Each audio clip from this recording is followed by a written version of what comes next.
उमापति महादेव की जय। आज हम 22वां अध्याय सुनने जा रहे हैं। अभी भी मेरी आप सबसे यही प्रार्थना है कि आपको शिव महापुराण सुनना अच्छा लग रहा है तो लाइक का बटन दबाइए और सब्सक्राइब करिए इस चैनल को, और बड़े बड़े प्यार से आप 22वां अध्याय सुने।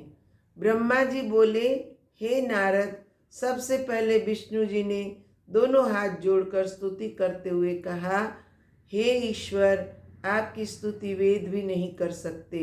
मैंने भी आपकी स्तुति की है, पर आपका यदि अंत नहीं जान पाया, फिर इसी प्रकार देवता, उपदेवता गण आदि सबने अपनी अपनी बुद्धि के अनुसार अत्यंत विस्तार पूर्वक स्तुति की। सबने खड़े होकर एक स्वर से प्रसन्नता प्रकट की।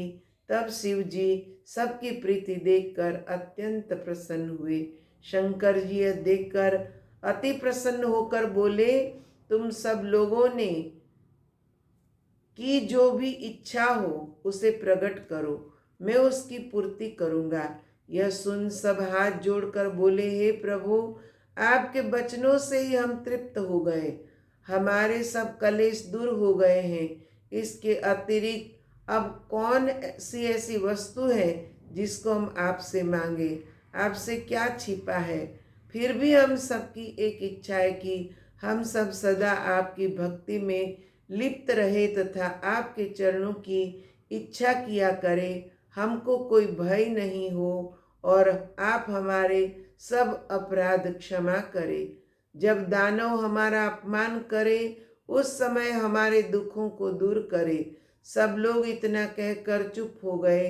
तब शिव जी सबको अभय दान देकर स्वयं सगुण रूप से वहीं स्थित हुए। फिर सबको समझाकर वहां से विदा कर दिया। केवल मुझको तथा विष्णु को पास बुलाकर उन्होंने कहा कि तुम दोनों ही हमारे शरीर हो तथा संसार की उत्पत्ति कर तुम ही पालन करते हो।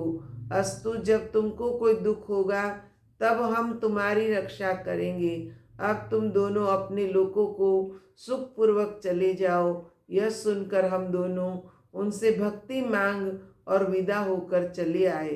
फिर शिव जी ने निधिपति का हाथ पकड़कर कहा, हे मित्र, तुम्हारी प्रीति जानकर हमने तुम्हारे निकट ही वास किया है। हमारी तुम्हारी मित्रता तीनों लोकों में प्रसिद्ध हो गई। तुम्हारा कैसा सौभाग्य है कि तुम हमको अति प्रिय हुए हो। तुम प्रसन्न रहो। अस्तु, अब तुम भी अपने लोक को जाओ। निधिपति कुबेर शिव जी की ऐसी कृपा देखकर प्रेम मगन हो गए और उन्होंने यह निवेदन किया, हे प्रभु, मेरा मनोरथ पूर्ण हुआ। यह कहकर निधिपति बारंबार शिव जी को प्रणाम करके अति प्रसन्न हो अपने घर तक पहुँचे। इसके पश्चात शिव जी उसी कैलाश पर्वत पर आनंद पूर्वक वास करने लगे। वे कभी कभी इस लोक में आकर भ्रमण करते तथा कभी कभी अपने भक्तों के लिए कुछ लीलाएं रचा करते। फिर उमा ने अवतार लिया और वे दक्ष के घर में उत्पन्न हुई। दक्ष ने उमा का विवाह शिव जी के साथ कर दिया। शिव जी उमा के साथ भक्तों के हित के लिए लीलाएं करने लगी। ब्रह्मा जी बोले, हे नारद, मैंने तुम्हें शिव अवतार तथा शिव जी के कैलाश जाने तक का वर्णन कह सुनाया। इसके अतिरिक्त और भी शिव जी की शस्त्र लीलाएं हैं। यह लीला मैंने अपनी बुद्धि के अनुसार ही कही है। शिव जी की कथा अत्यंत पवित्र है, जिसके सुनने से बड़े पाप नष्ट हो जाते हैं।